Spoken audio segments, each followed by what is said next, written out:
of the day. I really, really want to talk about this one because it is tragic. It really is. It's a sad thing that happened this weekend, but it also brings to light something that went from conspiracy to reality and the dangerous effects of it.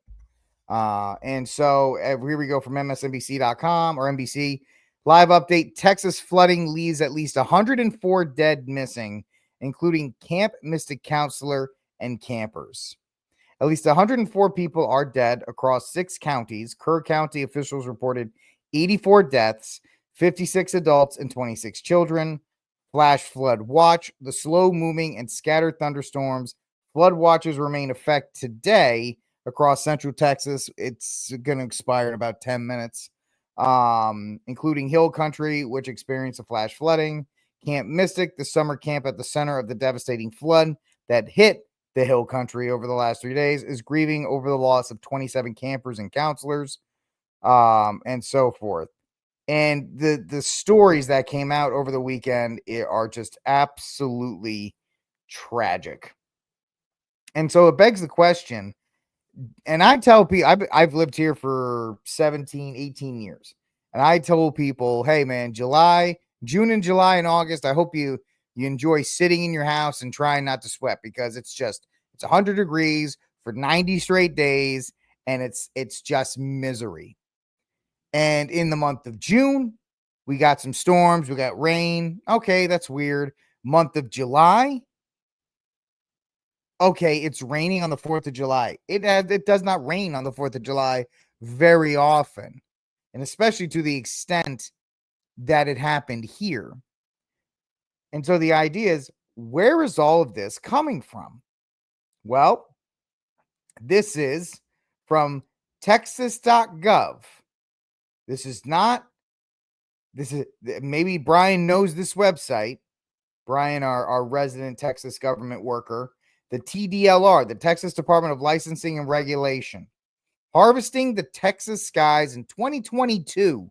A summary of rain enhancement operations in Texas. Now, I'm just going to read the first paragraph just to give you an idea. The history of Texas using cloud seeding. Remember when cloud seeding was a dirty word and people were like, oh, cloud seeding, you crazy knucklehead? We have been doing it. We have been doing it here in Texas and other states as well. I forgot the other states you guys have seen that. Yeah, we talked about the 87 Guadalupe River flood and others during that time. Numerous rain-making efforts sprouted during epic droughts of the 50s, and some continued into the 60s, giving impetus to the Texas legislature to adopt a law in 1967 governing the use of weather modification technologies. In the ensuing years, both state and federal governments provided funds for both cloud seeding and research and assessing the impact of commercial weather modification projects. Map of rain enhancement projects in Texas. These are areas where rain modification is taking place in the state of Texas. Let me blow that up a little bit more. So this is another map of rain enhancement technology. And maybe these floods that you guys are talking about in the chat are related to this, because this started back up until 1967. There was a Texas legislature that adopted a law in 1967. So 1987 you were talking about, 2002. Maybe they're not as natural as we were led to believe. Maybe they were just a mishap of tech, a mishap of cloud seeding operations. Now, when you say stuff like that, people freak out because they think you're an Alex Jones loony bird. But look at what happened in Dubai last year. They did that. They overseeded, I guess you would say, and it flooded all of Dubai or Abu Dhabi, one of those places, because they don't have a drainage system. They're like, oh my gosh, it's raining. So it is what it is. The more substantive evidence that cloud seeding could invigorate concave clouds, weather talk, Promoting their growth and capacity to produce rainwater, a coordinated state-funded program began in earnest in the latter half of the 1990s. Today, with a drought pending, if not ever-present, threats to the economy and well-being of Texans, rain enhancement projects flourish within large areas of the Northwest, West, and South Texas. In fact, 7 cloud seeding projects cover about 31 million acres. When a severe drought was a greater threat at the end of the previous century, as many as 51 million acres were included in cloud seeding target areas of the state. So it is what it is. They're going to give me a strike. Let them give me a strike. I don't know why they would give me. Oh, because I'm saying cloud seeding. I don't care. I don't give a rip about YouTube. Let them give me a strike. There's nothing wrong here. This is all correct. And this is all, or maybe the Apu voice. I don't know. Mark, if they do, they do. I don't really care. Right? If you notice that map, where was some of those? Up here, up in this area. Up in this area.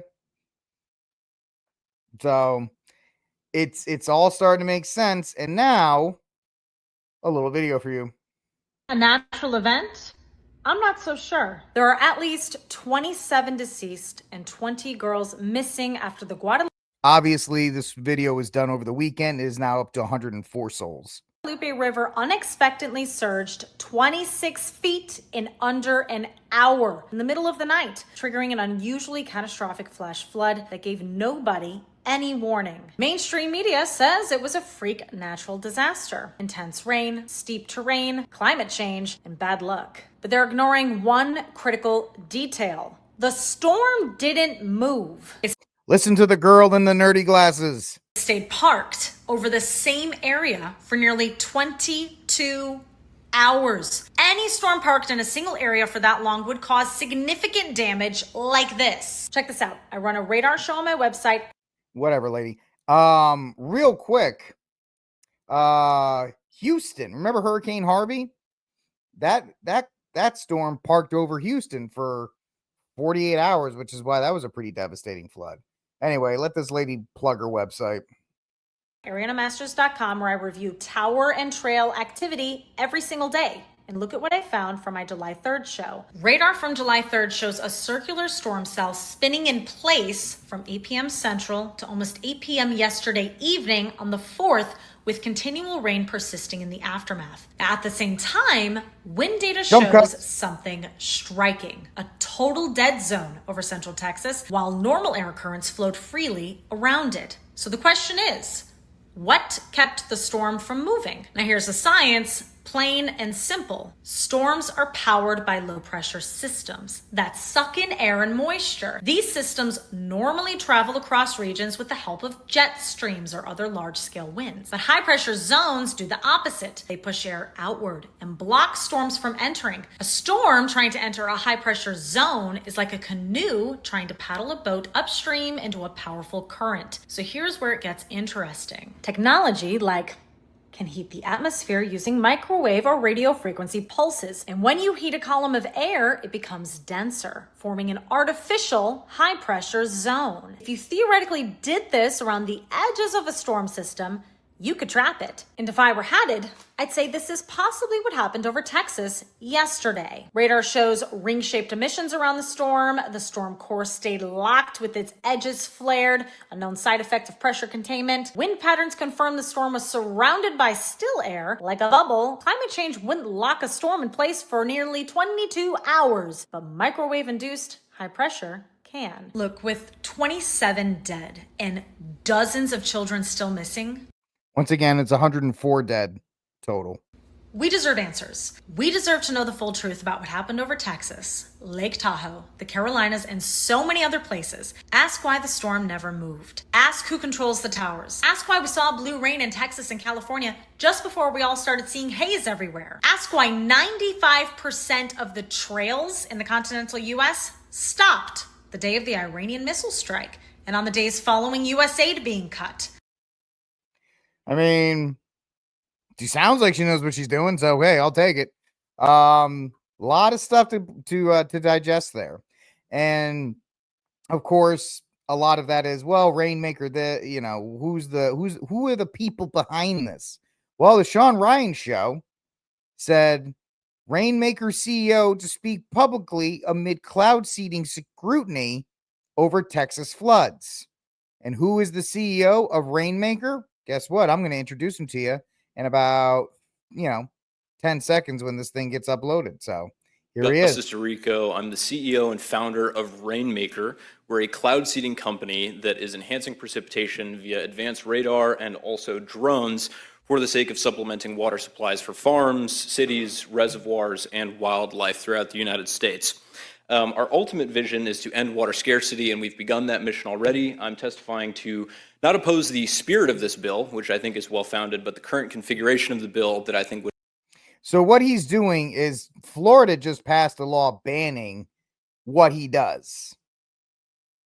Florida passed the law against genetically engineering storms and cloud seeding, which is why Steve Cunning and I joked, like, if they get rid of property taxes and cloud seeding, we're moving to Florida. No problem. But anyway. Would impede this mission for ending water scarcity and also for bringing the best-in-class technology to Florida and the rest of the United States. And so the first point that I'd like to make is the difference between solar radiation management and cloud seeding. And so Senator Garcia did bring this up briefly. Solar radiation management is a very new technology. It's not something that's been tested at length. NOAA has done some very initial experiments on its efficacy. It is attempting to reduce the amount of solar radiation that makes it down to the planet by injecting reflective aerosols into the upper atmosphere. Once you inject these aerosols, they stay in the stratosphere for years. They have effects on the entire climate. The data from these experiments, because the experiments have been so few, is limited. And so the implications of them are not something that are well tested yet. Cloud seeding is altogether different. The only similarity is that it has to do with the atmosphere. It has to do with the low atmosphere. It's a mechanism, or it's a tool that either freezes the water in existing clouds or condenses the droplets in existing clouds into bigger snowflakes or bigger droplets such that they fall onto your target watershed or farm. It's a technology that has existed for 80 years in the United States. It was patented by GE in 1946, but it hasn't been viable for a long time because we didn't have the appropriate radar to measure exactly what its effect is. I can tell you definitively that there is not cloud seeding going on in the state of Florida because you would be able to see its effect on radar. So the National Center for Atmospheric Research produced some great results from what's called the Snowy campaign, where they were able to verify cloud seeding's effect, and they saw tens of millions of gallons of precipitation occur from each of their interventions. And that was very, very easily distinguishable on radar. It also is worth saying that it's local in its scope, and it is very short temporally. So if ever there is cloud seeding going on and you don't like the consequences of it, there are unintended consequences, and it's quite well characterized, so the unintended consequences are minimal. You can stop whenever you like. So that point of differentiation between solar radiation management, which is something that I think the public should scrutinize more heavily, and cloud seeding, is important to make from the top. Then the second point I'd like to make is that, well, it has to do with the safety of cloud seeding, right? Because this has to do with environmental health, particularly pollution. Cloud seeding is conventionally done with a chemical called silver iodide. It's LD50, so its lethal dose is 10 times higher than aspirin. And we're using about 50 grams per each operation. That's as much as can fit in the palm of your hand, right? That's less flour than is in a slice of bread. So the amount that accumulates into watersheds is in the parts per trillion after decades of operation, and we have data to prove that from programs that exist throughout the United States. This leads me into another point, which is the precedent that other states have set in cloud seeding permitting and licensing. So I think that all I know is this lady back here is winning the MVP for best reaction to all of this. Per what I said at the top of my commentary, the spirit of this bill to protect Floridians, to protect Americans from environmental pollution, that is great. And I think that permitting and licensing absolutely should exist. It does exist in states like Texas and Utah and Idaho. So this isn't a blue state or red state issue. California has a process as well. New Mexico has a process. And we don't want anybody wantonly modifying the weather, so implementing a permitting regime so that it's only done responsibly and safely with best-in-class meteorological practices. It really worked out well for the girls at Camp Mystic, didn't it, buddy? You know, this guy is Dean is right. This guy is a Thiel fellow.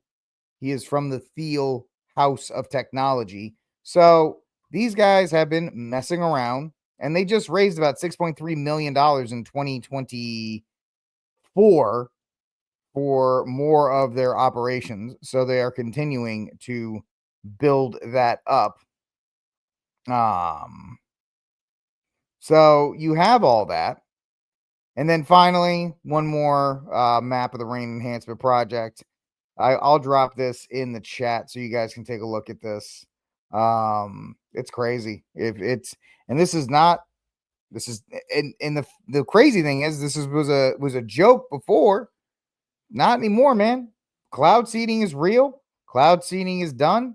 And I think, because my wife asked me, why would they do cloud seeding before that? I said probably did it so they would have the lakes full for the 4th of July weekend, because that's what I think the most important thing was for them. They wanted the tourism to be good, so they wanted the lakes to be full for the Texas weather for the 4th of July. And now that's what happens when you play God. People suffer, and they suffer greatly. All right, let's move on to our next story here, ladies and gentlemen. No, Mark, that's what I'm saying. They can't control it. They seed it, and I think what they did is they overestimate the amount of seeding or however it's done. And once it's out there, they can't control what happens to it. So he does have a nice mullet. You're right about that. Yeah, they absolutely missed the mark on that one. They absolutely did. And now Hot Wheels is going to have some questions that he has to answer, because how long has he been governor and how long has he been working with these people? What is if there's a permitting process, I need to know a lot more about the permitting process. I need to know what you're doing. You're just firing the stuff into the clouds and seeing what's happened? Because I'm not really a big fan of that.